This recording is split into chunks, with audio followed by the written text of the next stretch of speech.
आप लोग सभी लोग क्लास में रेगुलर क्यों नहीं आते हैं? खड़े जाओ, आपसे ही कह रहा हूँ। नहीं लिखा ना? अच्छा, नहीं, जो ग्राफ बनाया था उसमें जो कर्व्ड है उसको रिवर्सिबल रिप्रेजेंट किया, और reversible W reversible greater than W irreversible, W reversible greater than W irreversible.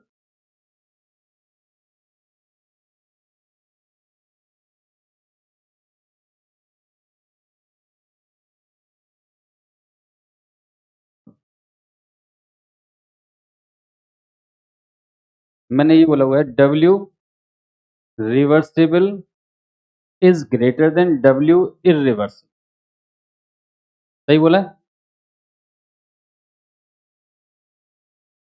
जरा आप एक्सपेंशन वाले ग्राफ देखो, एक्सपेंशन वाले ग्राफ, एक्सपेंशन वाले ग्राफ में,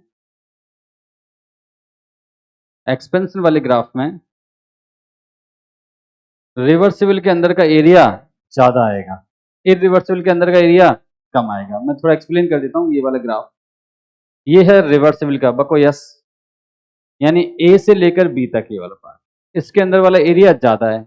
लेकिन अगर आप ऐसे ग्राफ ड्रॉ करते हैं तो एरिया केवल ये काउंट होगा, ये काउंट होगा, तो इरिवर्सिबल एरिया कम होगा। मैंने इसको बोला था रिवर्सिबल वर्क डन, और इसको बोला था इरिवर्सिबल। जिन्होंने नहीं लिखा था वो नोट जरूर कर लें। रिवर्सिबल इरिवर्सिबल टर्म, अगर आप रिवर्सिबल इरिवर्सिबल टर्म नहीं जानते होंगे तो आपको कुछ नहीं पता चलेगा। तुमने ये नोटबुक, ये तुमने नोट्स कहाँ से बनाए बेटा? हैं? क्लास से तो नहीं बनाए?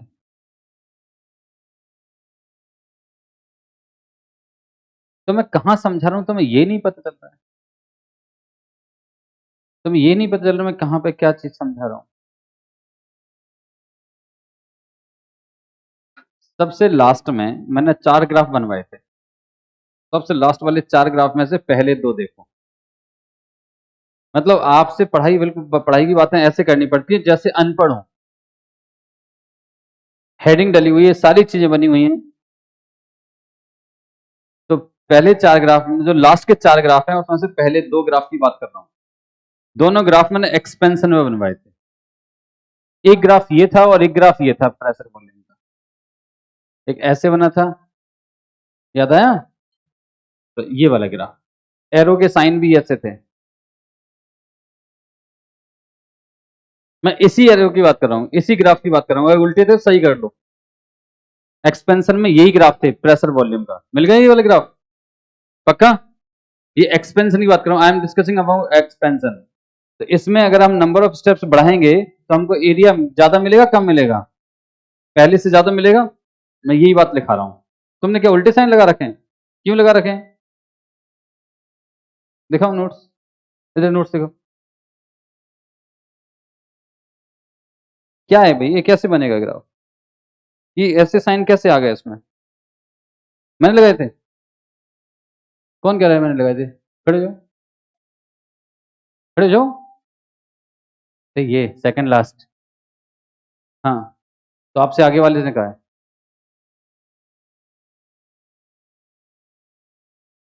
लाओ नोटबुक अपनी। गलती मत किया करो आप लोग, समझे ना? ऐसे गलती करते हो फिर ब्लेम करते हो, ये आप लोगों की आदत खराब है।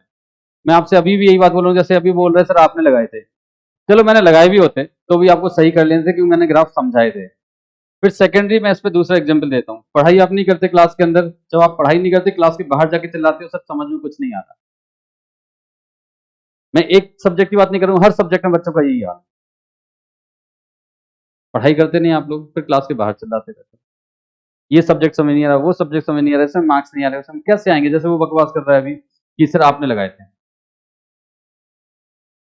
बोलना चाहिए, बोलने से पहले सोचना चाहिए ना आप क्या बोल रहे हैं। मुझे कोई दिक्कत नहीं, मैं तो कई बार गलत भी लिखता हूँ, आप लिख के चले जाओ, मार्क्स आपके डिसाइड हो जाएंगे। फिर जब चीजें समझाई जा रही हैं तब कहाँ गए? लिख लो इसी में मैं जो लिखा रहा था, work reversible greater than W irreversible, लिख लिया। लेकिन ये बात केवल किस में एप्लीकेबल है? एक्सपेंशन। फिर लिखो इसी में लाइन चेंज करके, on increasing number of steps in expansion, on increasing number of steps in expansion, work increases. On increasing number of steps in expansion, देखो यहां पर ये सिंगल स्टेप है, यहां पर कितनी स्टेप है? 2, तो स्टेप में वर्क बढ़ गया कि नहीं बढ़ गया? अगर 3 स्टेप करेंगे तो वर्क, 4 स्टेप करेंगे तो वर्क, तो नंबर ऑफ स्टेप्स बढ़ाएंगे तो वर्क। मैं भी ये कह रहा हूं, on increasing number of steps in expansion work increases, work increases. और ध्यान रखना, हम यहाँ जो जितना भी वर्क लिख रहे हैं वो मैग्नीट्यूड ऑफ वर्क की बात कर रहे हैं, तो जहां जहां वर्क लिखते हो हर बार उसे मोड साइन में लिखते जाओ, वर्क इंक्रीजेस, ठीक है ना। फिर लिखिए next, single step expansion is minimum work done. Single step expansion, single step expansion is minimum work, single step expansion is minimum work.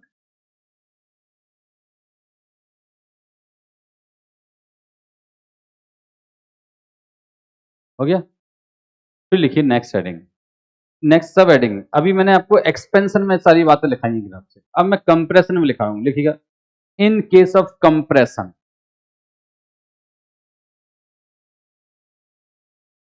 In case of compression,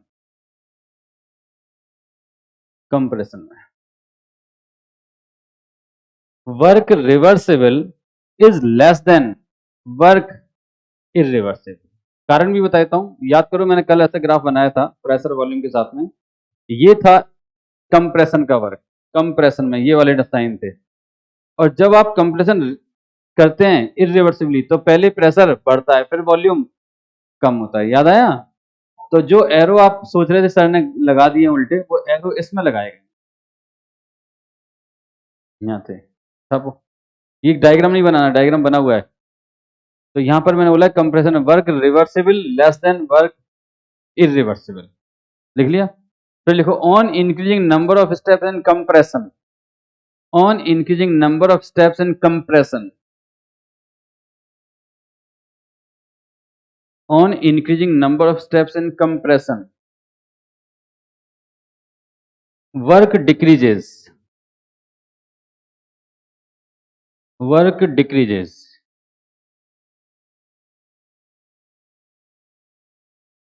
work decreases, work कम होता जाएगा। देखो मैंने ये कहा कि ये सिंगल स्टेप था, अगर आप मल्टी स्टेप वर्क करते हैं, जैसे ये है, यहां से यहां जाना है आपको, या मान लो बी से ए जाना है, मैंने बी और ए लिखा हुआ जो भी है, तो यहां से पहले आपने इतना प्रेशर बढ़ाया फिर वॉल्यूम कम हुआ, फिर प्रेशर बढ़ाया फिर वॉल्यूम, तो अब आपको एक वर्क तो मिलेगा ये वाला बको यस, और एक वर्क मिलेगा ये वाला, तो ये वाला पैच बच गया ना, ये वाला एरिया कम हो गया, इसका मतलब वर्क इसमें कम हो गया, कल बताया था।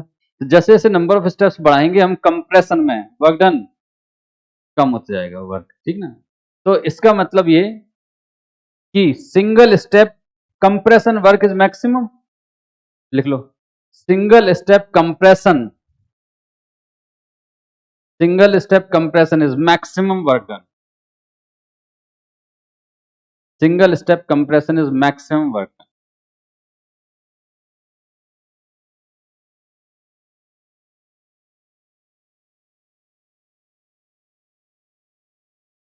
हो गया, ठीक है। दिव्यांशु सिंह कौशिक आयो, पहले क्यों नहीं आते थे?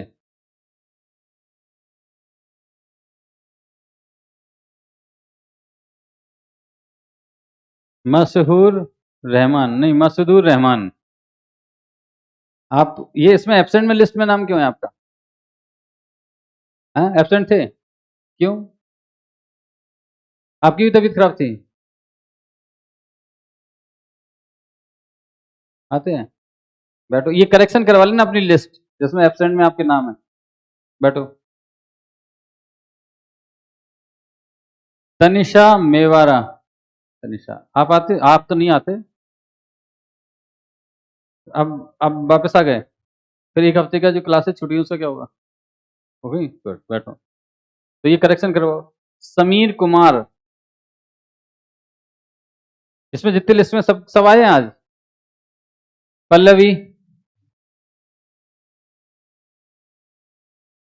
आंशी सिंह, कुमार मणिरत्नम भरे। भाई साहब कहाँ है ये डायरेक्टर? सैफ अली खान, शाहरुख खान। नहीं नहीं, शुभराज है, शुभराज गौर, मुझे लगा सैफ की साली। सौम्या वानी, सौम्या वानी। अतुल सिंह, ये तो कई समय से एब्सेंट है यार। ठीक है, लिख लिया आप लोगों ने? ठीक है, नेक्स्ट लाइन डालो। बात नहीं प्लीज, नेक्स्ट लाइन डालो। एडिएबेटिक, एडिएबेटिक वर्क, एडिएबेटिक आइडियल गैस, एक्सपेंशन और कंप्रेशन। एडिएबेटिक आइडियल गैस, एक्सपेंशन और कंप्रेशन। हेडिंग है ये, नया वर्क पढ़ रहे हैं। कल हमने आइसोथर्मल पढ़ा था, याद है? आज हम एडिएबेटिक वर्क पढ़ रहे हैं। एडिएबेटिक आइडियल गैस, एक्सपेंशन और कंप्रेशन। एडिएबेटिक आइडियल गैस, एक्सपेंशन और कंप्रेशन। डीपी भी मिल गई थी आप लोगों को, दिखाना जरा। मैंने कोई एक डीपी होमवर्क में दी थी?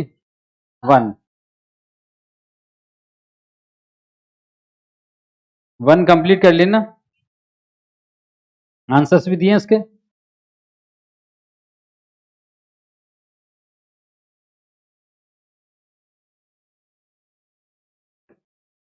डीपीवी 2 कंप्लीट कर लेना,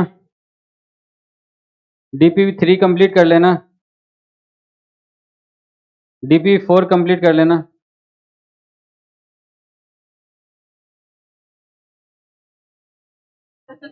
डीपी 5 भी कंप्लीट कर लेना।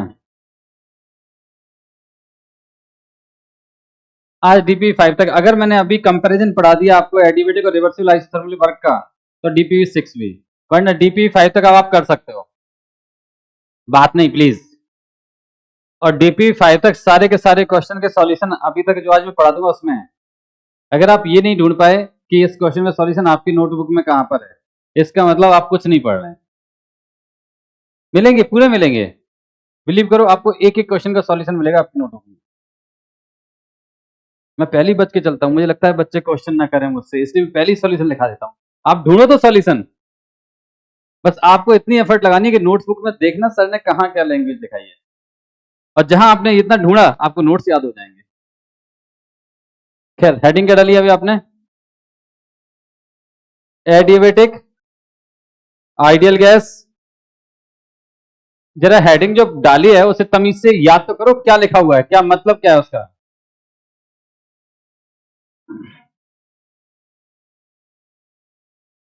एडिएबेटिक आइडियल गैस, एक्सपेंशन और कंप्रेशन। सबसे पहले एडिएबेटिक का मतलब बताओ।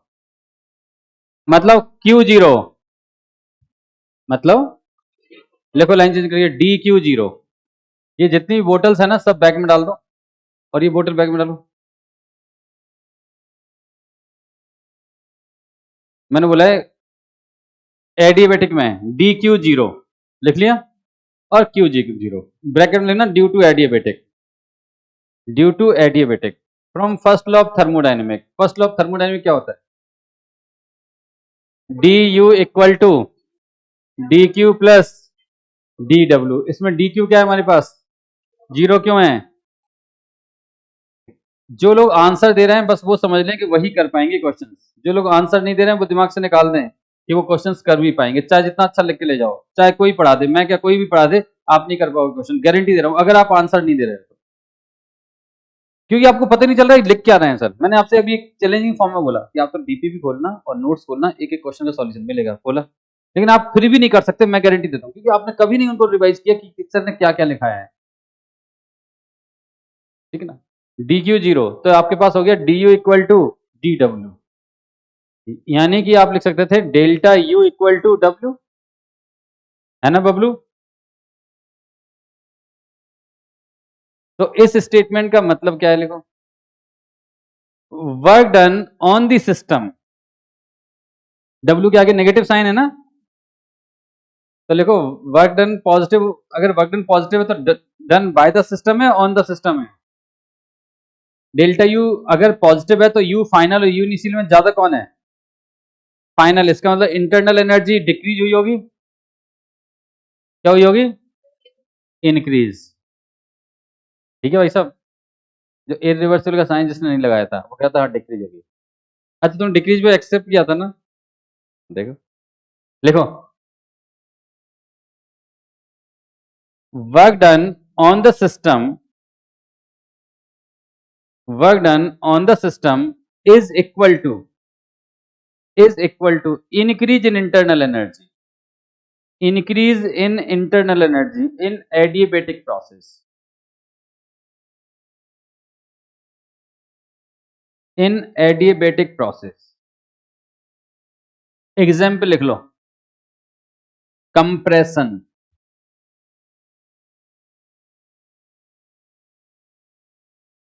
फिर लिखिएगा minus delta U equal to minus W, minus delta U equal to minus W. ऐसे लिखते हैं minus delta U equal to minus W, है ना दीदी? और ये तो एक ही बात हुई, ऊपर जो लिखा था ऊपर delta U equal to W और minus delta U equal to minus W, एक ही बात है, दोनों साइड से माइनस कट जाएगा। अच्छा प्लीज कीप क्वाइट, ये माइनस डब्ल्यू का मतलब क्या है? तुमसे पूछ रहा हूं, कौन बोल रहा था? तुम खड़े हो जाओ, खड़े हो जाओ, जल्दी जल्दी जल्दी जल्दी खड़े जाओ, बताओ हाइजन और अनसर्टेनिटी। नहीं नहीं नहीं नहीं, वो कोई मैटर नहीं करता, बताओ जल्दी बताओ, जल्दी, टाइम वेस्ट नहीं करना है। आज मुझे इलस्ट्रेशन लेना है इस पर, आप एक बात, आज मुझे इस पर इलस्ट्रेशन करवा दें, पहले बता दूं। अरे खड़े रहो सीधे, तब भी सीधे खड़े रहो। हाँ, हाइजेनबर्ग अनसर्टेनिटी जितनी जल्दी बता दोगे उतना जल्दी टाइम बच जाएगा, मैं बता दूं।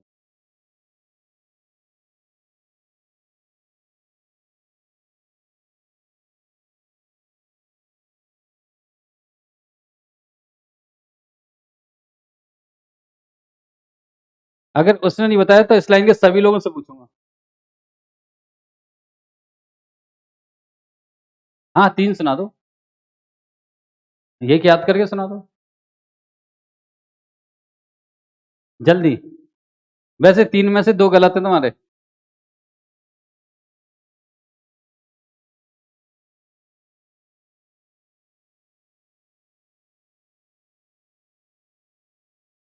बैठो। हाँ टोपी मास्टर आप, ब्लैक को सुनो जल्दी। अरे आप, तुम्हें नहीं देखना, तुम्हें नहीं देखना होता है, बाकी सब देख सकते हैं। हाँ, बोलो इधर इधर इधर। हाँ। हाइजेनबर्ग अनसर्टेनिटी क्यों नहीं याद? बैठो जल्दी से याद करो जल्दी, मैं उसे सुनने के बाद ही आगे बढ़ूंगा। सभी लोग याद करो।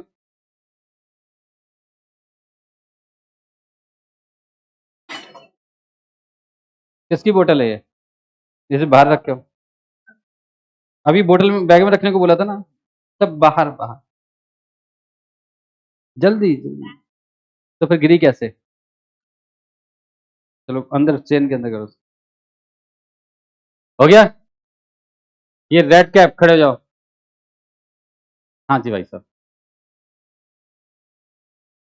कीप क्वाइट, सुनना ही तो दे रहे हैं कम से कम। हाँ सुनाओ, कंप्रेसिबिलिटी फैक्टर पॉजिटिव डेविएशन के लिए क्या होता है?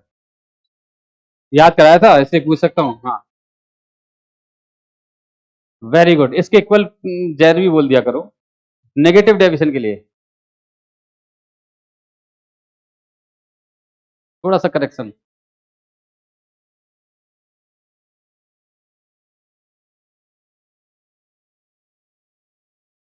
चलो ठीक है, हाइजेनबर्ग सुना दो, हाइजेनबर्ग।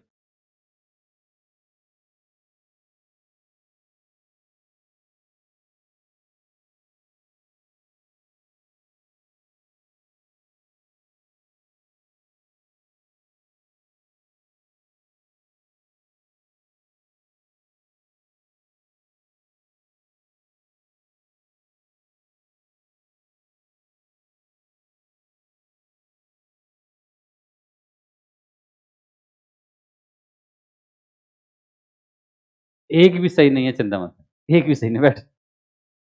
एक भी सही नहीं है, सोचो आप, जस्ट अभी याद करवाया तो आप नहीं देख के बता पा रहे। आप दो भी सही सुनाते तो मैं दो गलत बता देता, आप एक भी सही नहीं सुना पा रहे। क्या लिखो। अब इसके बाद मैं आपसे क्या पूछने वाला हूँ, बीच में किसी से भी गड़बड़ हुई और नहीं हुई तो मेरा मन कर सकता है। Critical temperature, critical pressure, critical volume, U R M S, U average, U MPS, partial pressure, combined gas. सुनाई देगा? अभी मैंने केटीजी नहीं लिया, इसमें काइनेटिक एनर्जी के फॉर्मूले नहीं पूछे हैं, पहले बता दूं। नहीं आप सोचे सर ने पूरे चैप्टर तो बता दिया। 6 बताए टोटल, टीसी, पीसी, वीसी, यूआरएमएस, यूएमपीएस और यू एवरेज, पार्शियल प्रेशर और कंबाइंड गैस। इतनी सी बात है, याद कर लेना इस बीच में जब मैं पढ़ा रहा हूं, और बात कोई नहीं करेगा। चलिए खैर लिखो। Work done by the system, work done by the system equal to decrease in internal energy. Work done by the system is equal to decrease in internal energy in adiabatic process. Example, expansion of gas.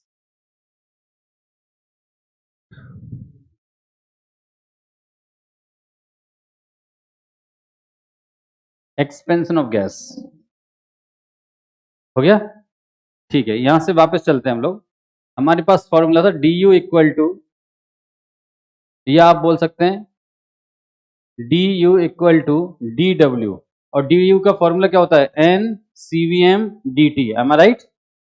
क्योंकि dw किसके बराबर है, du के। तो जब भी आपको adiabatic process में वर्क निकालना है, आपके पास एक ही फॉर्मूला है, n cvm डेल्टा t, या आप लिख सकते थे w equal to n cvm delta t, मतलब होता है t2 माइनस t1। मुझे लगता है मेरी बात क्लियर हो गई। चाहे आप वर्क निकालो चाहे इंटरनल एनर्जी, एडियाबेटिक में वर्क और चेंज इन इंटरनल एनर्जी दोनों एक ही चीज है। आई रिपीट, एडियाबेटिक में वर्क और इंटरनल एनर्जी चेंज दोनों एक ही चीज है। किसमें लेकिन ये बात, एडियाबेटिक में।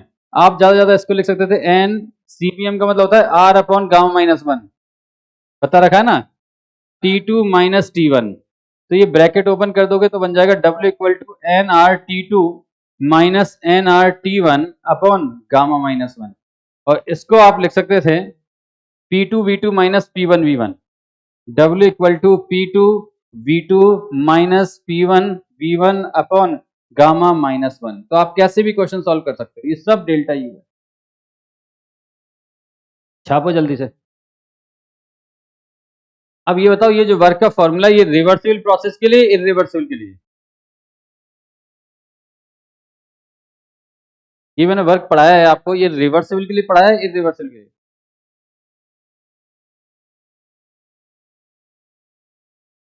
देखो हेडिंग में कहीं लिखवाया होगा मैंने, क्योंकि जब भी मैं पढ़ाता हूं तो लिखवाता जरूर है किसके लिए वर्क पढ़ा रहा हूं। चेक करो, ये हेडिंग में कहीं लिखवाया होगा रिवर्सिबल या इरिवर्सिबल। मिल गया? क्या लिखवाया है?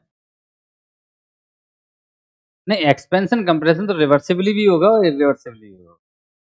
तो ये वर्क का फॉर्मूला रिवर्सिबल के लिए, इरिवर्सिबल के लिए? मैंने लिखवाया रिवर्सिबल, रिवर्सिबल लिखवाया है। इसका मतलब ये फॉर्मूला दोनों के लिए, रिवर्सिबल और इरिवर्सिबल। सुनाई दे गया? दोनों एक्सपेंशन कंप्रेशन नहीं होती, दोनों मतलब होता है रिवर्सिबल और इरिवर्सिबल। यानी एडिबेटिक में वर्क का एक ही फॉर्मूला है, चाहे वो रिवर्सिबली हो चाहे वो इरिवर्सिबली। सुनाई दे गया? लेकिन प्रॉब्लम ये कि अगर प्रेशर वॉल्यूम टेम्परेचर निकालना है P2 V2 T2, तब जरूर प्रॉब्लम है। रिवर्सिबली अलग होता है, इरिवर्सिबली अलग होता है।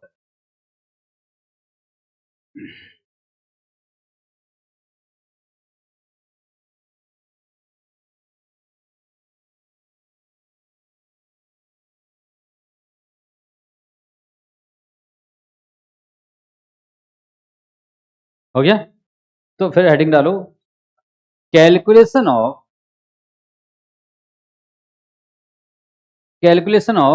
P2 V2 T2। अच्छा, एक चीज मैं आपको अलग से लिखा दूं, यहां पर n कहीं पे आया ना, n, इसमें n कैसे निकालते हैं? n एडिबेटिक वर्क में n निकालने का फॉर्मूला, आइडियल गैस इक्वेशन जानते हो क्या होती है बको?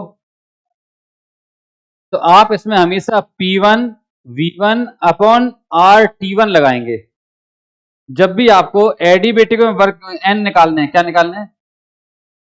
हमेशा याद रखना P1 V1 अपॉन NT1 लगाओगे, P2 V2 अपॉन NT2 नहीं। कारण बता देता हूं, हालांकि समझ तो नहीं आया कारण आपको, लेकिन फिर भी नहीं लगाना।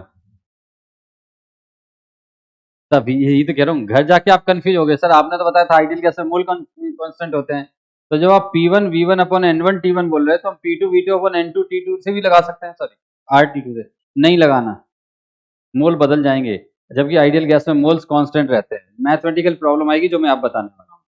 इसलिए जब भी क्वेश्चन करो, सुनाई देगा, गुड मॉर्निंग, जब भी क्वेश्चन करो एडियाबेटिक में मोल निकालने का, जिस कंडीशन में कंटेनर तैयार किया ना, उसने आप उसको आपने 1 कंडीशन मानी तो 1, 2 मानी है तो 2, तो अगर आपने उसे 1 मानी है तो आप उसके मोल्स निकालोगे उसी कंडीशन जिसमें कंटेनर तैयार किया, P1 V1 अपॉन RT1, और कोई दूसरा कॉन्सेप्ट मत लगाना, चाहे मोल कांस्टेंट हो चाहे कुछ भी हो जाए। सर ने चाहे ऐसी थ्योरी बताई हो, मैं फिर से फिक्स कर रहा हूँ क्योंकि इसमें मैथमेटिकल एरर आएगी अभी, क्योंकि इसमें इंटीग्रेशन वगैरह टर्म्स आती हैं तो वो आपको पता नहीं चलती कहाँ मिस्टेक हो जाती है, इसलिए मैं बहुत सिंपली वर्ड बोल देता हूँ। एडियाबेटिक में किसमें, जिसमें कंडीशन में सिस्टम शुरू किया गया है, दिया हुआ है तो इनिशियली बस उसी में मोल कैलकुलेट करना, n equal to P1 V1 upon. अच्छा एक चीज और, समझ रहे हो कुछ, थोड़ा बहुत बता रहा हूँ, चलो मैं बताता हूँ, यहाँ पर बोर्ड पर देखो, ये सब तो छाप लिया होगा। मैं यहाँ ये बताने वाला हूँ कि मान लीजिए आपको एक क्वेश्चन दिया हुआ है ये, और इस क्वेश्चन में आपको बोला गया है मोल्स नहीं दिए हैं, उसकी कंडीशन दी हुई है, तो आप यहाँ पर फॉर्मूला अप्लाई करोगे, यहाँ पर फॉर्मूला, या चलो यहाँ पर CVM दिया हुआ है, CVM या कुछ भी, ठीक है, तो मैंने यहाँ पर लिखा delta U equal to W बको यस, n की जगह आपने लिखा P1 V1 upon RT1 बको yes, into ये लिखा है आपने R बको यस, अपॉन गामा -1 भी लिख दिया, T2 भी लिख दिया 600, T1 भी लिख दिया 300, जो भी दिया है सब कुछ, और टेम्परेचर होता है तो उसकी यूनिट किलोमीटर में होती है, तो ठीक केल्विन डाल दिया, और वर्क की यूनिट तो आप जानते हैं मीटर पर सेकंड होती है, जूल होती है, पक्का। अब आपको P1 मालूम होगा बको यस, V1 मालूम होगा बको यस, T1 मालूम होगा बको यस, गामा मालूम होगा, दिया रहेगा, चिंता मत करो, मैं बता रहा हूँ दिया रहेगा। ये क्या लिख रहा है भाई, क्या लिख रहा है, मैं पानी पीने को मना करता हूँ, तुम लिख रहे हो, बोर्ड पे देखो, बाद में सबसे गलतियां होने वाली, सबसे। तो जब आप ये वैल्यू डालोगे तो ये कितनी अच्छी बात है, आप आराम से क्या कर सकते हो, R, और बाकी चीजें सॉल्व कर लो।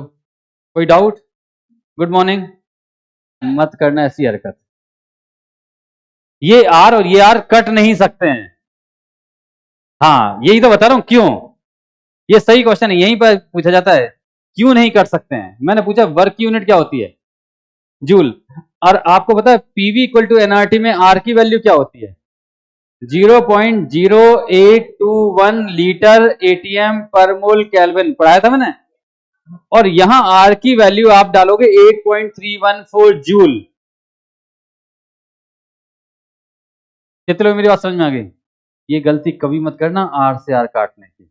मैं पीवी इक्वल टू एनआरटी तब से पढ़ाता रहा हूं जब मैंने मोल कॉन्सेप्ट बताया था, पीवी इक्वल टू एनआरटी में आर की वैल्यू फिक्स करवाई थी, मैंने इसीलिए करवाई थी, मैंने वहां और किसी वैल्यू के बारे में बात ही नहीं की थी, क्योंकि आपको यहाँ मोल्स निकालने हैं और मोल्स निकालने के लिए आपको ये वैल्यू डालनी पड़ेगी, और आपको पता है यहाँ डब्ल्यू की वैल्यू जूल में आनी है, किसमें आनी है, जूल में, और आपको पता है टेम्परेचर की यूनिट तो केल्विन होती है, तो फिर जूल आएगी किससे, केवल आर से, और आर की वैल्यू क्या डालोगे 8.314, तो क्या 8.314.081 से कट हो सकता है, तो इसका मतलब ये दोनों आर कैंसिल, कुछ बात भेजे में घुस रही है, दोबारा बोल देता हूं, पीवी इक्वल टू एनआरटी का आर किसी और से कैंसिल, बस मोल निकालने वाला जो आर है उसे किसी और से कैंसिल, बस फिर क्वेश्चन आपके गलत नहीं होंगे, ज्यादा याद आए ना आए, ज्यादा समझ आए नहीं आए, लेकिन मैंने फिर से मोल कॉन्सेप्ट से लेकर अभी तक एक ही बात बताई है, पीवी इक्वल टू एनआरटी को पूरा सॉल्व करो, जो उसका डेटा है वो अलग से रखो और उससे सॉल्व करो, और इसमें आर की वैल्यू क्या डालोगे, प्रेशर हमेशा एटीएम में, वॉल्यूम हमेशा लीटर में, टेम्परेचर केल्विन में, आर की वैल्यू 0.0821, इसके अलावा कोई वैल्यू नहीं डालनी। क्वेश्चन में हो सकता है आपको आर की वैल्यू दी भी रहे कि आर की वैल्यू 2 कैलोरी, आर की वैल्यू 8.314 जूल, वो इस वाले आर की वैल्यू दी है, इसकी नहीं दी है, इसकी तो आपको रटी हुई है, सुनाई दे रहा है क्या बोल रहा हूँ, तो प्लीज ऐसी हरकतें मत करना, सारे क्वेश्चंस बिगड़ जाएंगे, सब गलतियां हो जाएंगी, बहुत छोटी बात है लेकिन बहुत इंपॉर्टेंट बात। बिल्कुल डाल सकते हैं। फिर उसके लिए आप भूल ही जाओगे, यूनिटी नहीं डालते, आपको क्या पता। जो बंदा आर से आर काट रहा है वो यूनिटी नहीं डाल रहा। भाई यूनिट डालने के लिए वैल्यू तो लिखोगे ना, जब यूनिटी नहीं डाली तो आपको क्या पता आंसर क्या आ रहा है। नहीं नहीं, वो बात खत्म हो गई। चलें आगे। सेकंड रास्ता क्यों अपनाते हो? गलती नहीं करने का, बस तुलना कीजिए। चलें आगे, लिखो। तो हेडिंग डालो, calculation of P2 V2 T2। Calculation of P2 V2 T2। मैं एडिबेटिक में ही पढ़ा रहा हूं अभी। अच्छा, आपको मालूम चल गया n की वैल्यू हमेशा क्या लिखनी है, और मैंने बता दिया इसका r कभी दूसरे r से कैंसिल। दो चीजें क्लियर हो गई। प्लीज आप IIT तैयारी करें, इसलिए हर छोटी बात बताता हूँ। आप IIT, आप ऐसे ही टाइम पास नहीं कर रहे हैं कि हाँ हाँ पढ़ के चले गए, अच्छा लग रहा है सब कुछ, और जब करने बैठते हैं तो सब गड़बड़ हो जाए। नहीं भाई, न्यूमेरिकल वैल्यू तो तब सॉल्व कर पाओगे जब कॉन्सेप्चुअली आप स्ट्रॉन्ग होगे। इसलिए मैं सब चीजें आपको बताता हूँ। आपको लगता है कि सर ये सब मत बताओ, लास्ट में बैठ के बातें मत करो प्लीज। अभी मेरा मूड अच्छा है, मैं पढ़ाना चाहता हूँ। मैं पुराने चैप्टर नहीं पूछना चाहता, अभी गेस्ट स्टेट आपसे ही पूछूंगा। आप मुझसे बात क्या करो, क्लास के अंदर आप ये मान के चलो केवल दो ही लोग हैं, एक मैं बैठा हूँ एक आप बैठे हैं, बस। इसके अलावा आपके आसपास और कोई नहीं है। अगर आपको लगता है हमारे आसपास कोई और है, मतलब आप नहीं पढ़ पा रहे, क्योंकि आपका इंटरेस्ट उनसे बातें करने में लगा रहा है। तो ठीक है, इसमें दो केस होंगे, एक रिवर्सिबल होगा, एक इरिवर्सिबल होगा। तो लिखो reversible, adiabatic, reversible, adiabatic, ideal gas, expansion और कंप्रेशन। हेडिंग को तमीज से पढ़ो, क्या लिखा है शुरू में। मतलब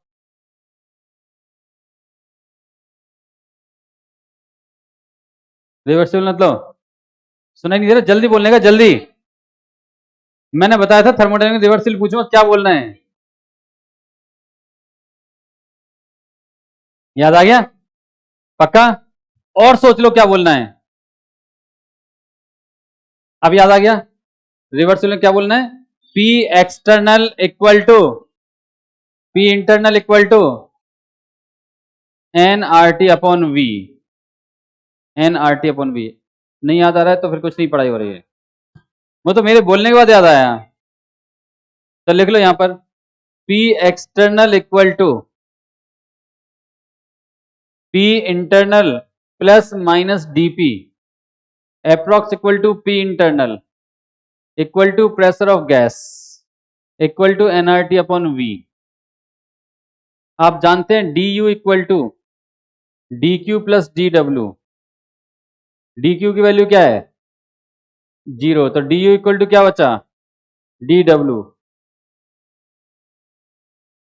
DU का फॉर्मूला होता है NCVM dt, और DW का फॉर्मूला होता है minus P external DV। P external की जगह क्या डाल दें यहां पर, वैल्यू रखो डायरेक्ट, NRT अपॉन V, यानी NCVM dt equal to minus NRT upon V dV। जल्दी छापो, खाली नहीं बैठना है, तुम्हें तो वैसे भी समझ नहीं आ रहा कुछ भी। अभी मैंने पूछा तो P एक्सटर्नल क्या होता है, तुम्हारे दिमाग कुछ नहीं चल रहा था। आपसे कह रहा हूं, आपसे पीछे वाले से। हाँ, जल्दी करो। जो स्टूडेंट मुझे ये जवाब नहीं दे पा रहा है P एक्सटर्नल की जगह क्या लिखना है, अब वो ये कैसे कर रहा है, सर मुझे कुछ समझ में आ रहा है। अरे आपसे ज्यादा मुझे पता होता है आपको क्या समझ में आ रहा है। मैं आपको पढ़ाने में कभी गलतफहमी नहीं पालता, मुझे आप पर पूरा भरोसा है, 100%।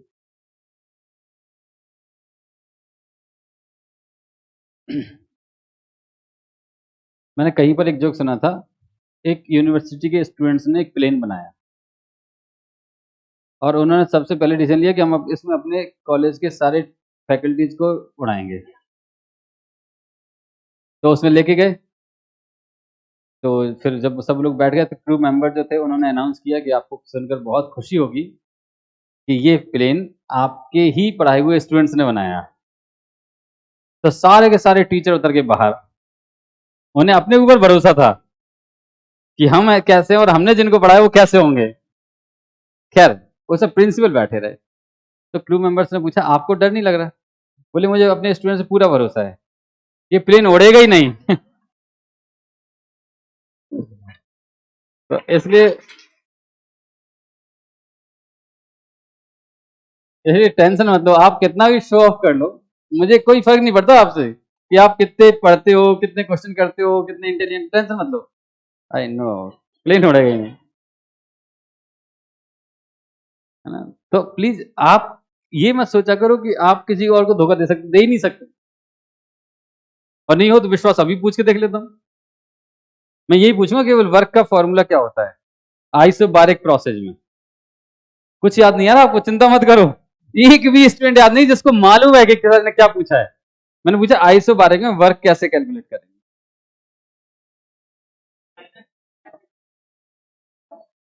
चलें आगे, चलो ठीक है।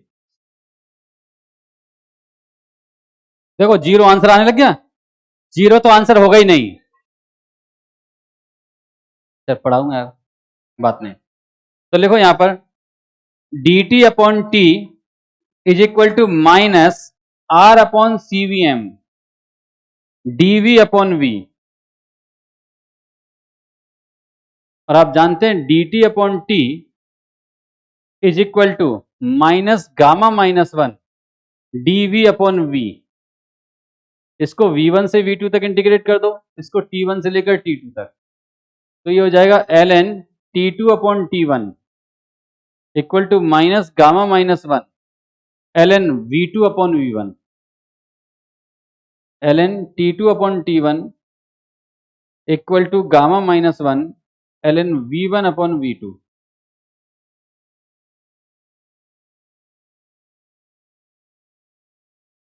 t2 upon t1 equal to v1 upon v2 power gamma minus one, t2 v2 power gamma minus one equal to t1 v1 power gamma minus one, यानी T V power gamma minus one equal to constant.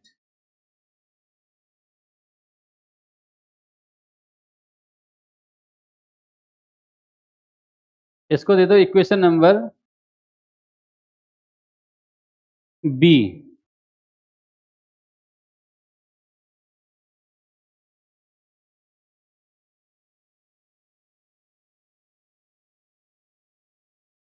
मैंने बोला ideal gas है, क्या चाहिए? तो क्या constant है उसमें?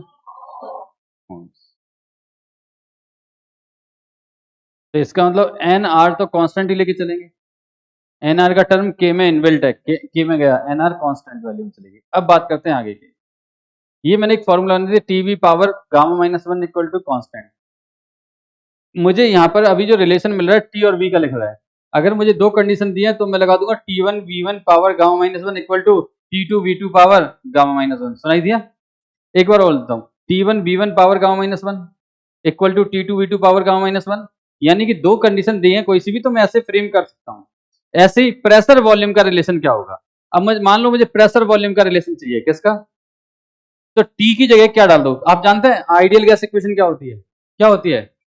P V equal to N R तो कांस्टेंट है, पी वी इक्वल टू यानी आप बोल सकते हैं T proportional to PV, yes और नो। तो टी की जगह क्या डाल दो? अगर मैंने यहां पीवी डाला, सोचो जरा, पीवी लिख दिया तो फॉर्मूला क्या बन जाएगा? P into V power gamma minus one. Solve करो, P V power gamma minus one, अच्छा गामा आएगा क्या? PV power gamma equal to K. नहीं समझ में आया? Equation number B, sorry equation number A, मैं ऐसे ही देता हूं, मैंने इसको बोला है बी, इसको नंबर दिया है ए। आप क्यों परेशान हो रहे हैं? अच्छा फिर से, मैंने यहां पर अभी किसको रिप्लेस किया था? मैंने अभी पी और वी का रिलेशन निकालना था, मुझे टी और पी का रिलेशन निकालना है, टी और पी। तो वी का रिप्लेस कर दूं, यानी मैं लिख सकता था V proportional to T upon P. Very good, पहली बार तुमने बेटा धोखे से आंसर सही दिया, टी अपॉन पी। तो वी की जगह जरा सोचो, यहां मैं क्या बोल रहा हूं, मैं यहां पर लिखने वाला हूं T upon P, T upon P. T upon P लिख सकते हैं ना, टी अपॉन पी।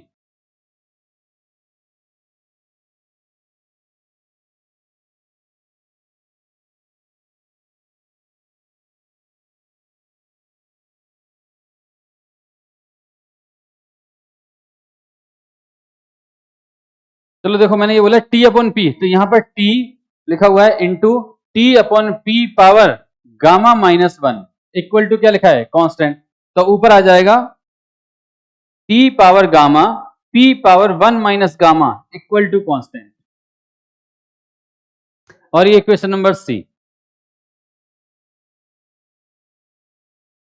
कल से मैं आपसे ये तीनों फॉर्मूले पूछूंगा, ए बी सी। जब भी मैं पूछूंगा एडिवेटिक में ए बी सी फॉर्मूले क्या है, तो तुरंत बता देना सर ए बी सी है। अगर आप इसमें कोई भी एक फॉर्मूला याद रखोगे बाकी तीनों अपने आप बन जाएंगे। और इसमें ए नंबर का फॉर्मूला देखो क्या लिखा है मैंने, पीवी पावर गामा, उसको याद रखोगे सारे याद हो जाएंगे। जल्दी नोट कर लो, हो गया नोट, जल्दी नोट करो यार।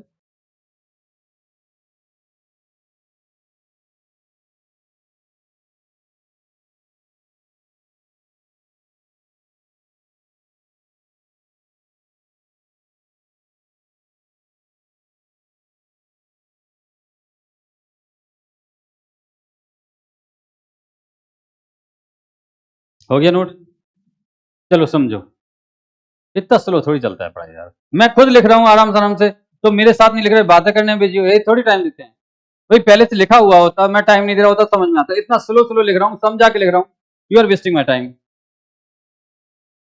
मैंने ए फॉर्मूला क्या बताया, P V power gamma equal to K, equation number सुनाई दे गया। आराम से बोर्ड पे देखना, ये सेकंड खड़े हो जाओ, बीच में खड़े हो जाओ। अरे यार,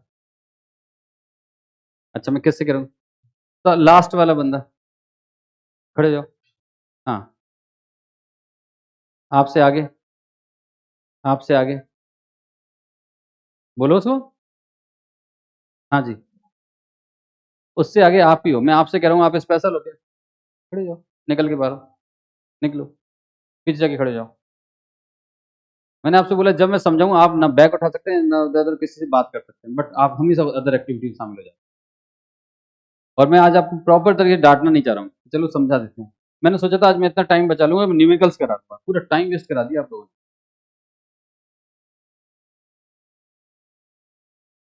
सोचा था ये थोड़ा बहुत याद करा लेंगे, आपने कुछ भी याद नहीं किया। मुझे कोई दिक्कत नहीं, पढ़ाई आपको करनी है, आपको रिजल्ट लाना है यार, नहीं पढ़ना मत पढ़ो, कौन सी जबरदस्ती है। ये लिखा है PV power gamma equal to K, ये आपके पास ए नंबर का एक फॉर्मूला होगा।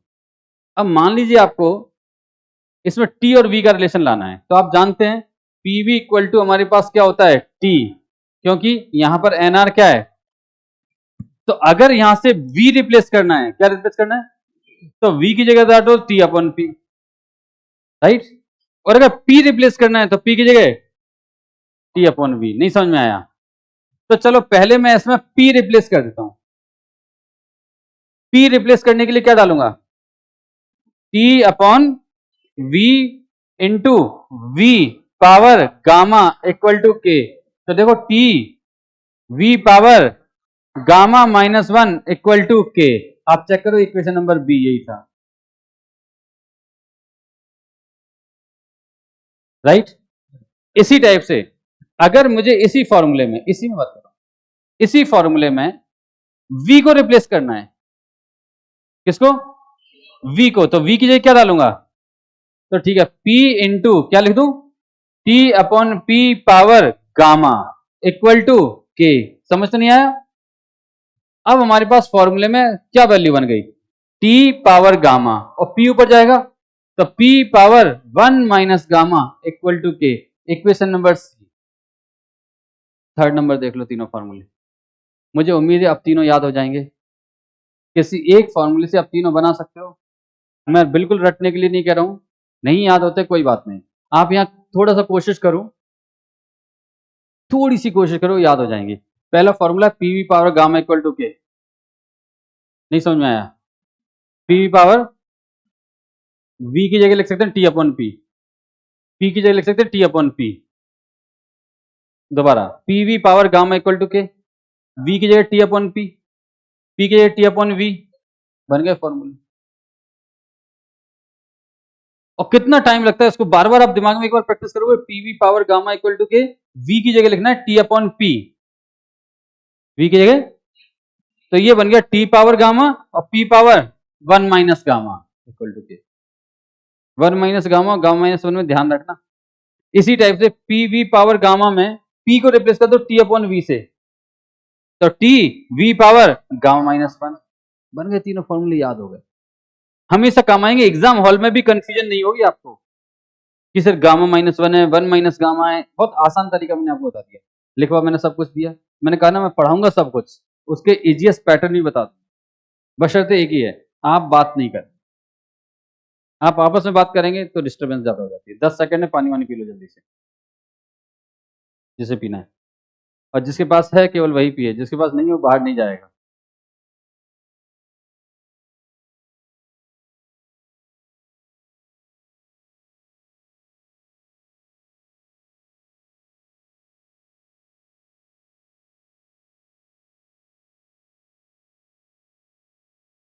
अभी हमने कौन सी प्रोसेस पढ़ी थी? रिवर्सिबल। कौन सी पढ़ी थी?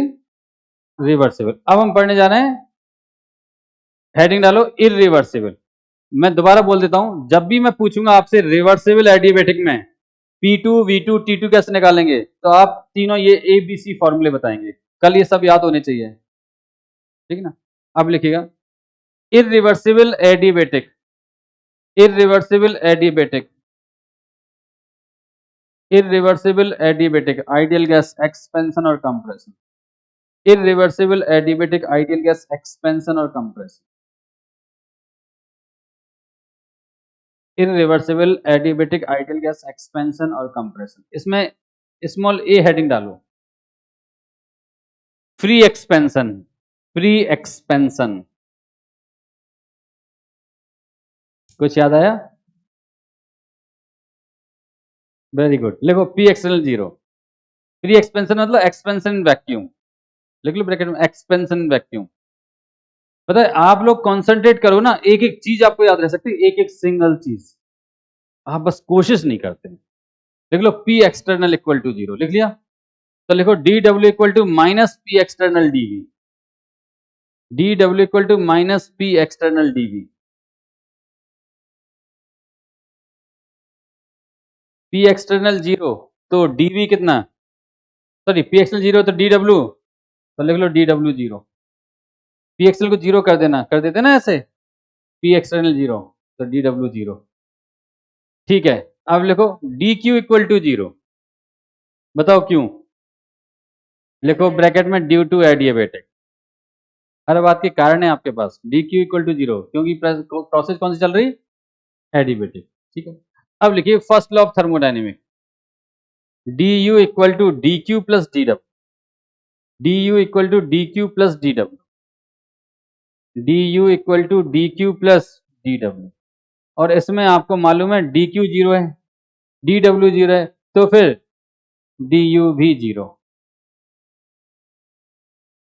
समझ तो नहीं आया?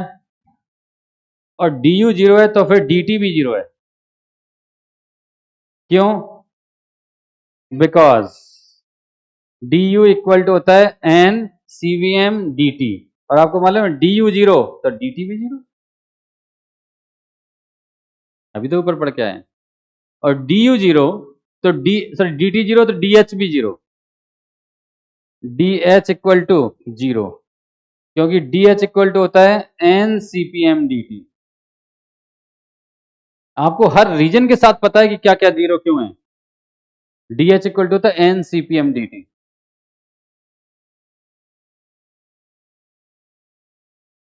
अब तो नहीं करोगे बातें, कोई भी एक्टिविटी, बात अकेला नहीं, जब समझा रहे ना, कुछ नहीं होता, पेन गिर गया, बैग गिर गया, छोड़ो ना यार कुछ सेकंड्स के लिए, बात सुन लो, वो बात स्किप कर जाएगी ना तो आपको बिल्कुल क्लियर नहीं होगा चीज पर। हो गया? डी एच इक्वल टू 0, ये सब चीजें 0 होती है, ये मालूम चल गया, D you 0, D Q 0, D T 0, D H 0, सब 0, लेकिन एक्सपेंशन होगा, कंप्रेशन हो सकता है क्या इसमें? तो देखो डीवी ग्रेटर देन 0, क्योंकि इसमें केवल फ्री एक्सपेंशन नहीं पॉसिबल है, कंप्रेशन पॉसिबल नहीं, फ्री कंप्रेशन नहीं होता, ऊपर प्रेशर नहीं होगा तो गैस एक्सपेंड ही करेगी। DV zero. और आप जानते हैं जब रेंडमनेस बढ़ेगी तो डीएस बढ़ेगा। डीएस मतलब होता है change in entropy, change in entropy मतलब होता है रेंडमनेस, एंट्रोपी। तो अगर गैस बड़े कंटेनर में आ जाएगी तो गैस में बहुत ज्यादा मूवमेंट होगी, इसका मतलब उसकी रेंडमनेस ज्यादा होगी, ज्यादा रेंडमनेस ज्यादा होगी। तो एंट्रोपी ज्यादा यानी रेंडमनेस ज्यादा है, रेंडमनेस ज्यादा यानी कि एंट्रोपी ज्यादा। सॉलिड लिक्विड गैस में किस में एंट्रोपी ज्यादा होगी, बस मैं भी यही समझाने की कोशिश कर। गैस अगर एक लीटर कंटेनर भरी है, वही गैस 2 लीटर में भर दो, वही गैस 3 लीटर में भर दो, सबसे ज्यादा एंट्रोपी किसमें होगी, लीटर में। तो जहां ज्यादा एंट्रोपी वहां, सॉरी जहां ज्यादा रेंडमनेस वहां एंट्रोपी ज्यादा। तो यहां पर डीजी लेस देन जीरो, क्योंकि आपको पता है डीजी इक्वल टू फॉर्मूला क्या होता है, देख के भी बता सकते हो। DG equal to D H minus T D S. आपको पता है डी एच क्या है, जीरो, और डी एस क्या है, positive. D S positive, T D S total क्या हो गया, नेगेटिव, तो डीजी नेगेटिव।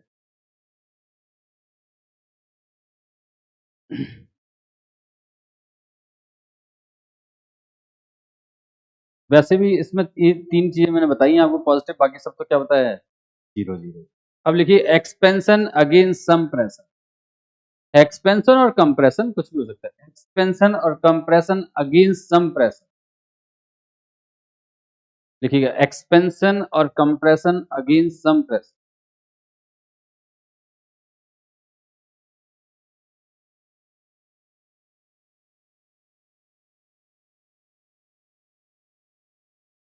एक्सपेंशन और compression against some pressure,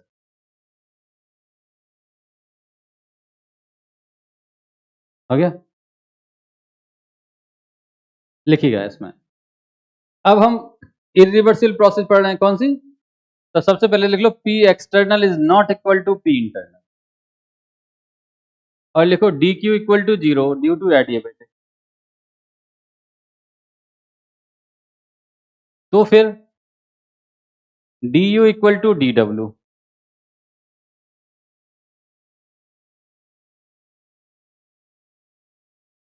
D U की जगह लिखो N सीवीएम D T.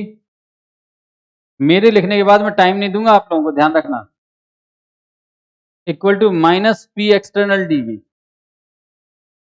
D U की जगह लिखो एनसीबीएम डी टी, और डी डब्ल्यू की जगह लिखो माइनस पी एक्सटर्नल डीवी। अब आपको पता है इसमें पी एक्सएल को हम रिप्लेस कर ही नहीं सकते, क्योंकि यहां पर जो पी एक्सटर्नल वो रहेगा, पी इंटरनल के बराबर तो है नहीं। तो ठीक है, इसको इसी फॉर्म में इंटीग्रेट कर देते हैं। यानी हमारे पास ये T1 से लेकर T2 तक इंटीग्रेट होगा, ये V1 से V2 जो भी होगा वॉल्यूम, तो बन गया N CVM T2 minus T1 equal to minus P external V2 minus V1। तो एक तो P और सॉरी T और V का रिलेशन ये मिल गया।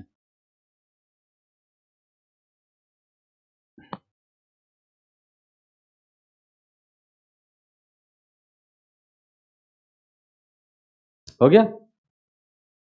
लेकिन आपको मालूम है सीवीएम को हम क्या ले सकते हैं, सीवीएम को N R upon gamma minus one T2 minus T1 equal to minus P external, और V2 को लिख सकते थे N R T2 upon P2 minus N R T1 upon P1।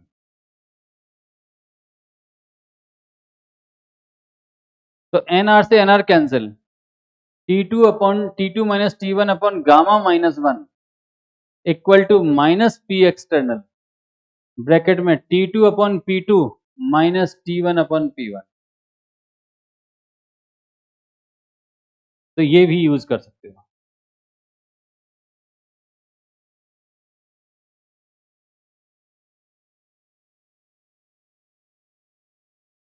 लिखना where P1 initial pressure, where P1 initial pressure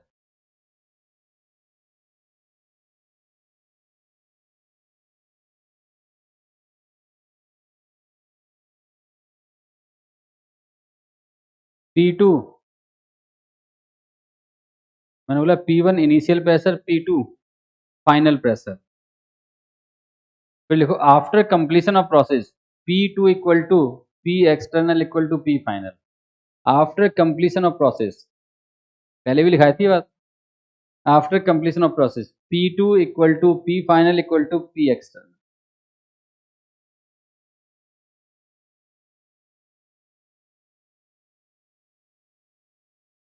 P2 equal to P final equal to P external after completion of process.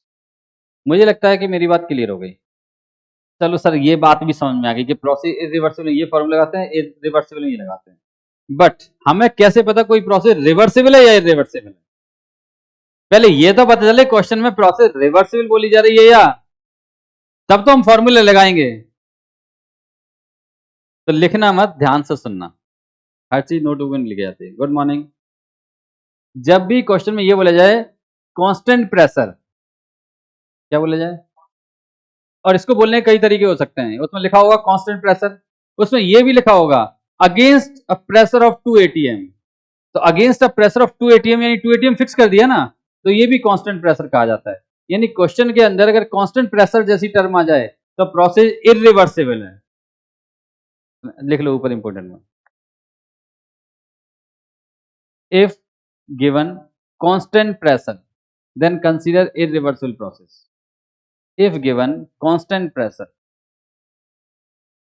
if given constant pressure then consider process is irreversible।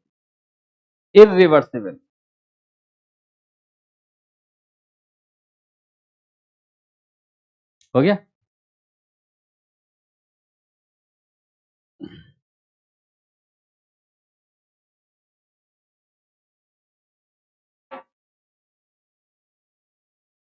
मुझे 4 graph बनवाने हैं, उनके लिए जगह छोड़ दो।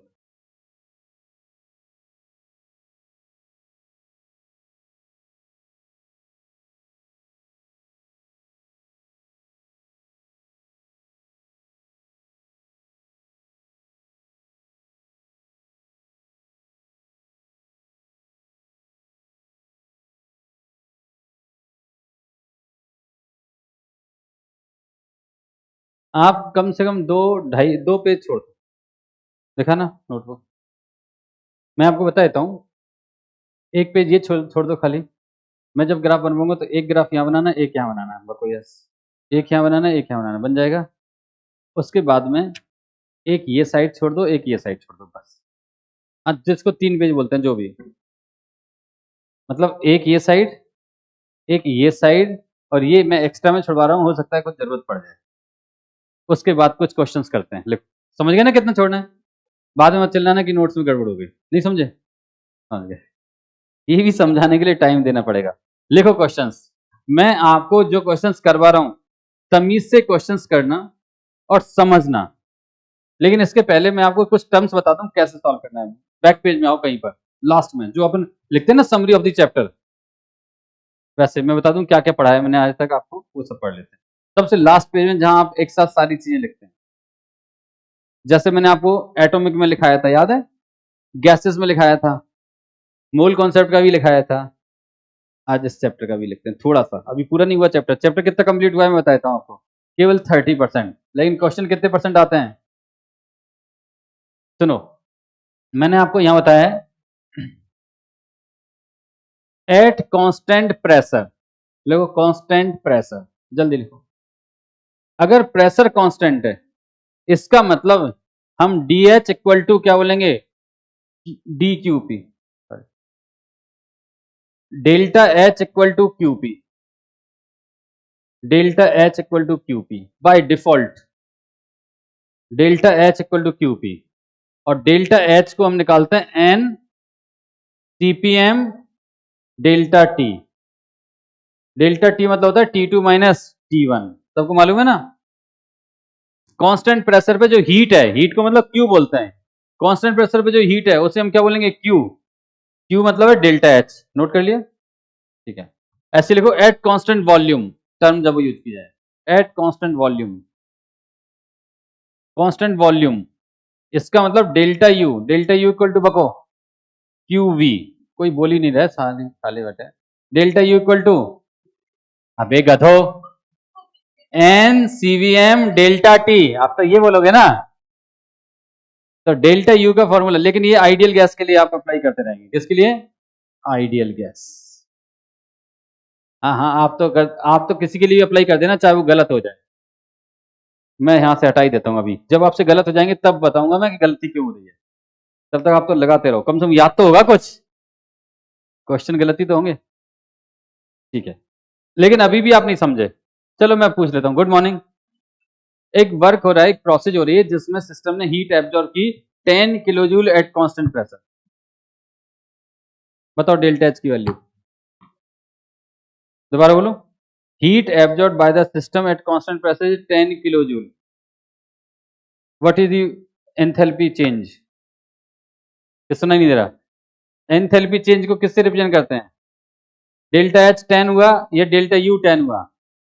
आपको वैसे पता डेल्टा एच 10 हुआ क्योंकि कांस्टेंट प्रेशर का टर्म था। नहीं सुनाई दिया? बिल्कुल ऐसे ही लैंग्वेज में ध्यान देना है। अगर आप, और उसमें पूछा जाएगा, आप ढूंढते रहोगे, कोई मेथड नहीं मिलेगा निकालने की, वैल्यू दे रखी है। आप क्वेश्चन पे ध्यान नहीं दिए तो फिर क्वेश्चन सॉल्व करने में टाइम बर्बाद होता है।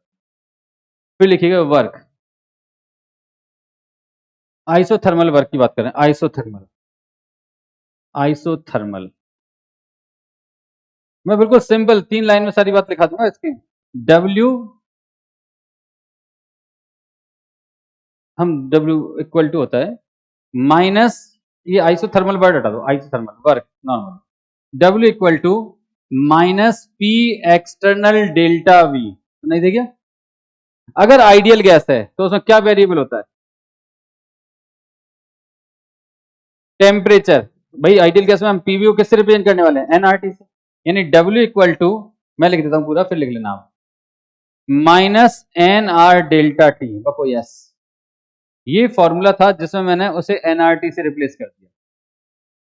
लेकिन अगर केमिकल रिएक्शन है तो W इक्वल टू क्या बन जाएगा?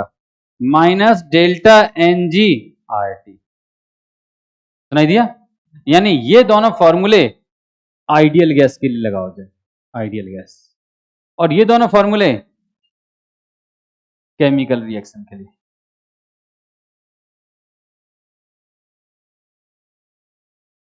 यानी इन दोनों में एक फॉर्मूला कॉमन है। सुनाई दे गया? इसलिए मैंने आपको यहां लिख दिया, चाहे केमिकल रिएक्शन हो चाहे आइडियल गैस, आप इन तीनों को यूज करने की कोशिश करो, आपको आंसर मिल जाए। कोई टिपिकल चीज नहीं है, कोई प्रॉब्लम नहीं क्रिएट करेंगे। अब लिखो work reversible isothermal, reversible isothermal, ऐसे लिख लो यहां पर। वर्क रिवर्सिबल, कौन सी प्रोसेस पढ़ रहे हैं हम लोग? Isothermal, isothermal. W equal to बको minus N R T L N V2 upon V1 equal to minus, equal लगा लेना इसका,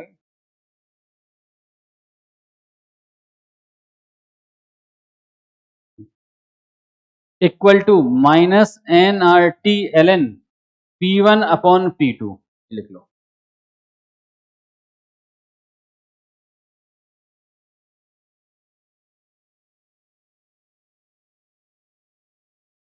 ठीक है ना? और वो जो वर्क है वो इरिवर्सिबल वर्क है। ये कौन सा वर्क है? इरिवर्सिबल। टेंस मतलब आइसोबारिक, आइसोकोरिक, कुछ भी आ जाए आप तो करते हैं। आप तो क्वेश्चन गलत करना, बस इनको ही अप्लाई करना, हो गया था। अच्छा, आइसोथर्मल में एक बात और, P1 V1 equal to P2 V2, क्योंकि N तो कांस्टेंट है, T कांस्टेंट है। अब लिखिएगा adiabatic work, adiabatic work, adiabatic work.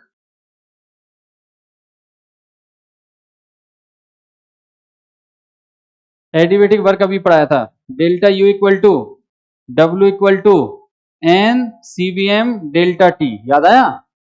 यानी आपको ये फॉर्मूला लगाना है, W equal to N CVM delta T, W equal to N CVM delta T adiabatic work में। किसमें? एडिएबेटिक वर्क में। अभी पढ़ा के आया हूं, पीछे पेज पलट के देख भी सकते हो। लेकिन इसमें प्रॉब्लम यह है कि रिवर्सिबल में हम P2 V2 T2 कैसे निकालेंगे? तो मैं लिख देता हूं यहां PV power gamma equal to K, एक फॉर्मूला। दूसरा फॉर्मूला हो तो बको TV power gamma minus one equal to K. तीसरा फॉर्मूला बको T power gamma P power one minus gamma equal to K. ये किस प्रोसेस में अप्लाई करेंगे? Reversible adiabatic, reversible एडिएबेटिक।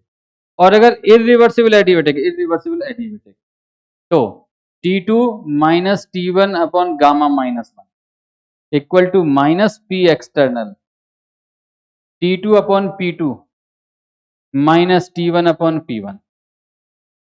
अब आप जितने भी क्वेश्चंस करेंगे मैंने DP 5 तक दिए हैं, नोट्स खोल लेना, सारे यूज हो जाएंगे। ये पेज अकेला खोल लेना, जो DPP है उसमें से मैक्सिमम क्वेश्चन तो सॉल्व हो जाएंगे, क्योंकि मैंने सब कुछ नहीं लिखा है इसमें। हाँ, आधी बात नहीं, पूरी बात लास्ट तक जोर से बोला करो।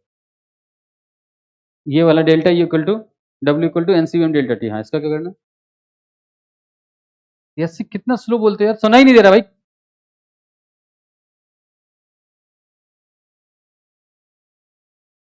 I don't know, I don't know, really I don't know. तो इतनी देर से क्लास में क्या कर रहे हैं, बस ये होता नहीं पढ़ रहे। मैंने एक क्वेश्चन क्लास में पूछा था, ये जो वर्क है एडिवेटिक मैंने किसके लिए निकलवाया, रिवर्सिबल के लिए या इरिवर्सिबल के लिए? और ये एक ही फॉर्मूला है एडिवेटिक में वर्क का, चाहे वो रिवर्सिबल हो चाहे, और मैंने बताया था ना क्लास के अंदर, लिख लो वहां नोट्स में, it is applicable for reversible and irreversible work. चलो कम से कम पूछा तो होश तो आ रहा है, कुछ लिखवा रहे हैं।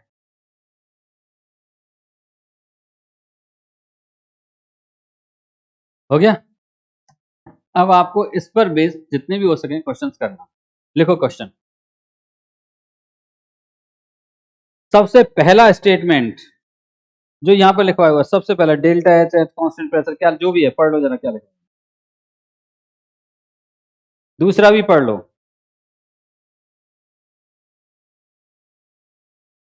तीसरा भी पढ़ लो।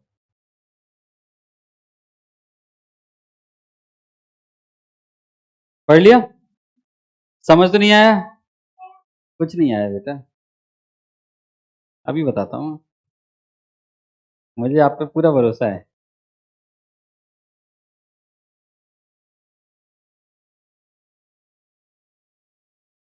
लिखिएगा।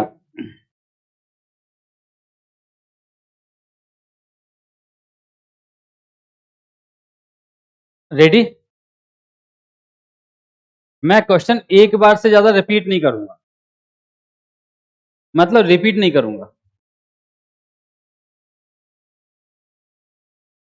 If 1 kilo calorie of heat, if 1 kilo कैलो, अच्छा आज अपन को एक चीज और क्लियर करनी थी, 1 joule equal to 4.2 kilo calorie या 4.1 4.2 जूल इक्वल टू 1 कैलोरी, मतलब कोई देख के नहीं आया, कोई बात नहीं, मैं नहीं बता रहा। लिखो, if 1 kilo calorie heat, if 1 kilo calorie of heat is added, if 1 kilo calorie of heat, if 1 kilo calorie of heat is added to 1.2 liter of O2, 1.2 liter of O2, O2 का volume कितना लिखा?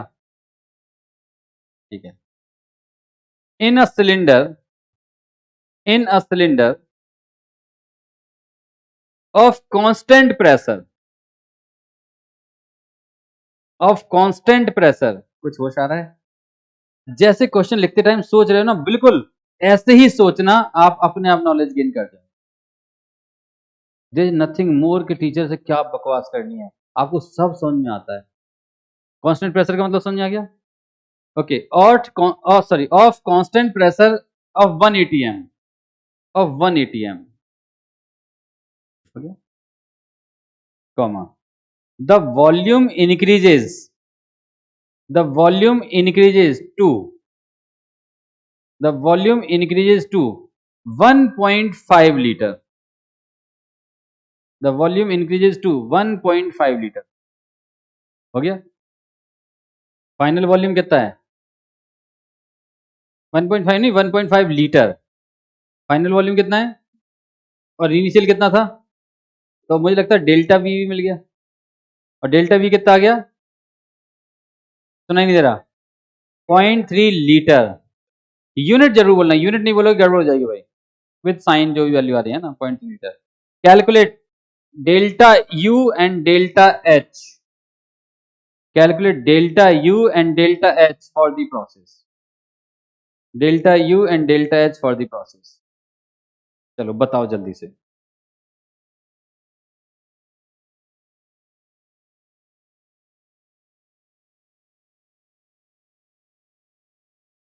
जैसे में दिया है, मैंने unit नहीं बोली, तो जो क्वेश्चन में दिया है उसके अकॉर्डिंग।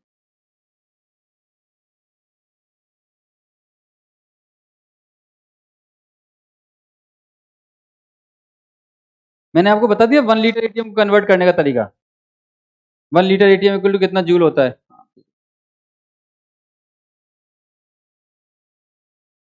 बताओ डेल्टा एच कितना आया।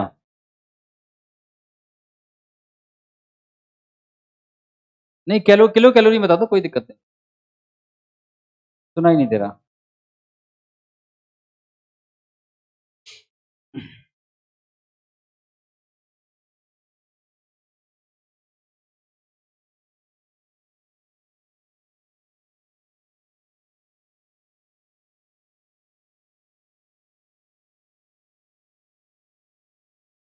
हो गया,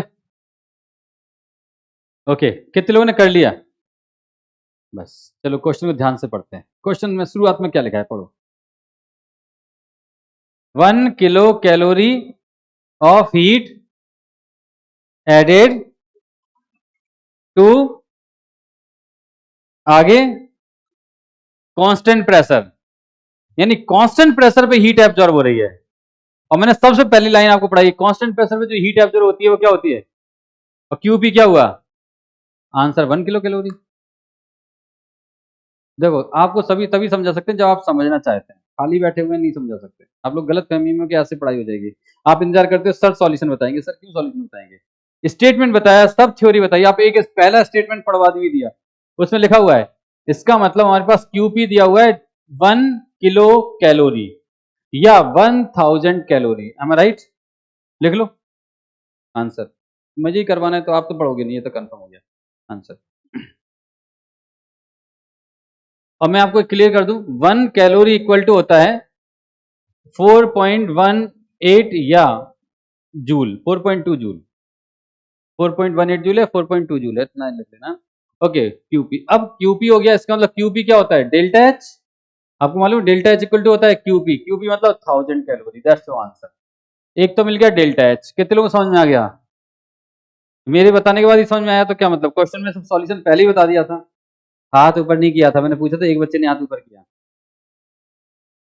चलो दूसरा, डेल्टा एच के बाद डेल्टा यू निकालना था, क्या निकालना था, और मैंने आपको पढ़ाया formula delta H equal to the delta U plus delta PV, पहले पढ़ाया था, याद करो, याद है, delta H equal to delta U plus delta PV. इसमें क्या कांस्टेंट है, प्रेशर या वॉल्यूम,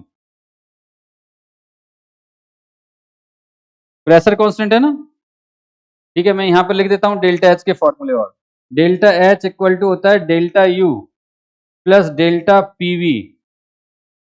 अगर दोनों वेरिएबल है तो delta H equal to delta U plus P two V two minus P one V one, delta H equal to delta U plus V delta P, delta H equal to delta U plus P delta V, delta H equal to delta U plus delta NGRT chemical reaction के लिए, delta H equal to delta U plus N R delta T ideal gas के लिए।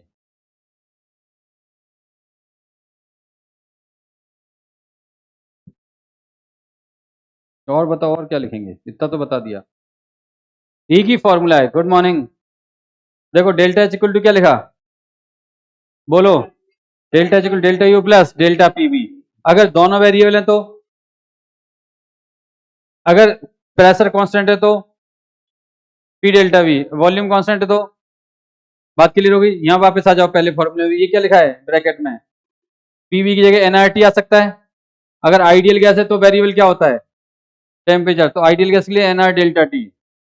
और अगर chemical reaction है तो एक ही फॉर्मूले से सारी चीजें कैलकुलेट कर सकते हो, लेकिन तब जब पढ़ने आए टाइम पास करने में नहीं, सब बता दिया, इतना आसान कर दिया। इसके अलावा इस पेज को अकेला पढ़ लेना तो भी मैं गारंटी देता हूँ आप सब्जेक्ट में मास्टर हो जाओगे, केमिस्ट्री, फिजिकल केमिस्ट्री की, थर्मोडायनेमिक्स, इतना भी अगर आपने तैयार कर लिया। अगर इतना भी नहीं कर रहे हैं ना तो कुछ नहीं पढ़ोगे, एक पेज में आ जाएगा ये सब चीजें। लिखे आगे। अब क्या पूछा था उसमें, डेल्टा यू, तो delta H equal to delta U plus delta P भी होता है, बको यस। तो delta H equal to pressure constant है, तो हम लिख सकते हैं delta U plus P delta V. Delta H कितना है हमारे पास 1000 कैलोरी, डेल्टा यू निकालना है, बको यस। प्रेशर कितना दिया है 1 atm, बको यस। इनटू वॉल्यूम कितना दिया है 0.3 लीटर, तो ये जो वैल्यू आ रही है ये तो एटीएम लीटर में आ रही है ना, इसको जूल में कन्वर्ट कर लो। तो जूल में कन्वर्ट करेंगे तो हम यहां लिखेंगे 101.325 जूल, और आप जानते हैं 1 जूल इक्वल टू कितना होता है, 1 जूल इक्वल टू होता है 1/4.2 calorie. 1 joule equal to 1 joule equal to, तो इसका मतलब मैं इसको ये भी लिख सकता था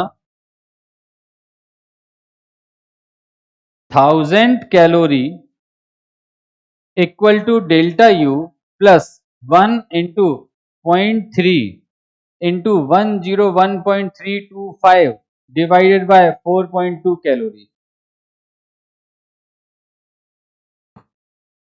चेंज कर रहे हो, मुझे नहीं पता, आज मैंने ये बताया तो इसको नोट कर लेना। सही याद तक नहीं आपको, यही सही है, यही सही है, लोग लोग इसको। अगर कल कुछ गलत लिखा था तो चेंज कर लो, मैंने कहा था ये पढ़ के आना, एक बंदा सही करके नहीं लाता है theory. 1 calorie equal to 4.2 joule, बस हो गया। अब क्वेश्चन सर आपने इसको कैलोरी में क्यों, मतलब जूल में था, तो इधर वैल्यू किस में लिखी है, तो इधर किस में लिखना पड़ेगी कैलोरी में। अगर इधर जूल करोगे तो इधर भी क्या चाहिए joule, units of same pattern में। एक और क्वेश्चन करोगे, लग तो नहीं रहा। इस क्वेश्चन को घर जाके दोबारा करना, टाइम पास नहीं करना है बिल्कुल। लिखिएगा,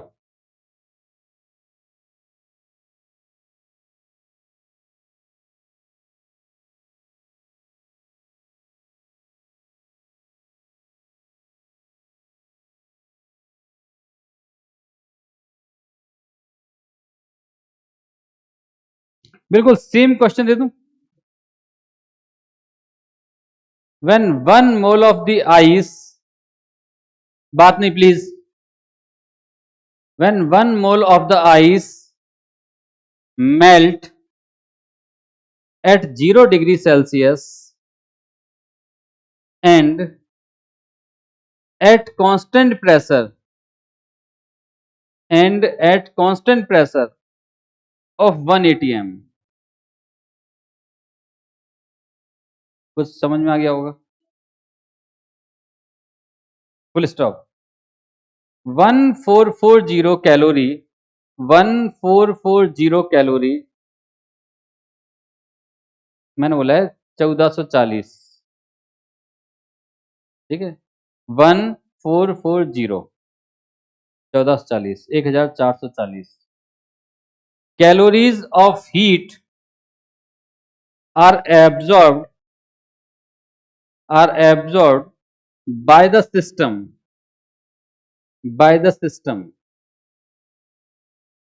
हो गया। फिर लिखिएगा full stop. The molar volume of ice and water are 0.0196 litre and 0.0180 litre, 0.0180 litre respectively.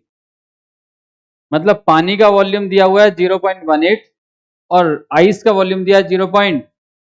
0196. Calculate delta H and delta U. Calculate delta H and delta U for the reaction. Delta H कितना है? सुनाई नहीं दे रहा? बिल्कुल constant pressure पे heat absorb हो रही थी। और डेल्टा यू ऐसे निकालोगे, डेल्टा यू निकालना है, डेल्टा एच दिया हुआ है, पी डेल्टा वी लिखना, प्रेशर दिया हुआ है, डेल्टा वी 2 वॉल्यूम दिए हुए हैं, सुनाई दिया? इसमें डेल्टा वी नेगेटिव आएगा क्योंकि उन्होंने आई से H2O लिक्विड बनाया है। इसका वॉल्यूम है 0.0196 लीटर, इसका वॉल्यूम है 0.018 लीटर। तो जो डेल्टा वी आएगा वो आएगा 0.018 माइनस 0.0196 लीटर। सुनाई दिया? नेगेटिव में वैल्यू आएगी, उसको डालना। आज के लिए बस इतना। ये दोनों क्वेश्चन तमीज से घर में कम से देखो, अगर ईमानदारी सीखना चाहते हो तो तमीज से घर में 3-4 बार करना दोनों क्वेश्चन को। आपको लैंग्वेज प्रिपेयर हो जाएगी कि क्या बोला जाता है और कैसे सुना जाता है, इसको आपको समझ में आ जाएंगे क्वेश्चन।